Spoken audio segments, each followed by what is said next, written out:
Hi there folks, Scott here. It's the 4th of December and we're going to tell the tale of Aliens Colonial Marines, or more specifically, the tale of the day Aliens Colonial Marines spawned, or slithered, into this world. You see, for most people launch day was simply a case of picking up the game and playing it, and then spreading their opinions online, but in Glasgow, something very special was happening. An event was planned in the GFT, the Glasgow Film Theatre, which is a small independent cinema in Glasgow.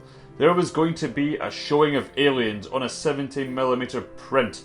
There was going to be a playthrough of Aliens Colonial Marines with commentary from a panel of 3 people I was very, very excited to see. We had Tom Bramwell, who was at that point the editor of Eurogamer. We had Kieran Gillen, whose games writing I practically grew up on when I was in high school. And, last but not least, Rab Florence. Now, if you don't know who he is, go look up Consolvania. It's still one of the best shows about gaming ever made, and without that show, without Rab Florence, I wouldn't have done anything on YouTube. I wouldn't have signed up with Geek and Sundry, I wouldn't have taken the huff for Geek and Sundry, I wouldn't have gone to Norway. None of this would happen if it wasn't for Rab Florence and Consolvania. So, the date was set, the evening of the day Colonial Marines launched. I was excited, lots of people were excited. We were going to see aliens, we were going to talk about games, it was going to be a celebration! Except it wasn't, was it? As we all know by now, the game was terrible, badly written, badly designed, ugly, broken, just not good. In fact, the bit with the power loader is possibly one of the worst things that ever happened to me.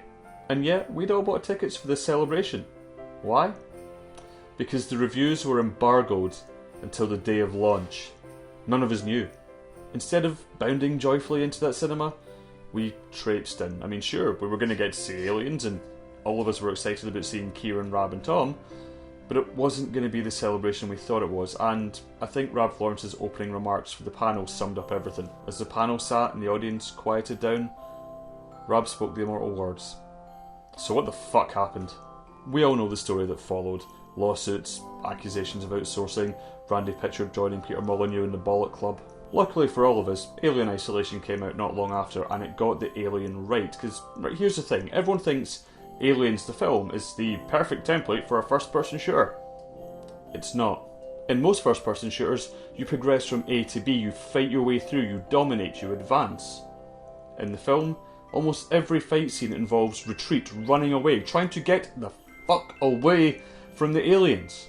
Can't afford to let one of those bastards in here. I've not seen a first-person shooter do that. I don't know if it would even work. But that's a story for another time, and this was the story of Aliens Colonial Marines. Did you have the game? Do you not have the game? I picked it up for a $5 out of curiosity. Do you like aliens? Do you hate aliens? Would you punch Randy Pitchford? Let me know in the comments below, and as always, like, share, subscribe, fuck off, and Merry Christmas.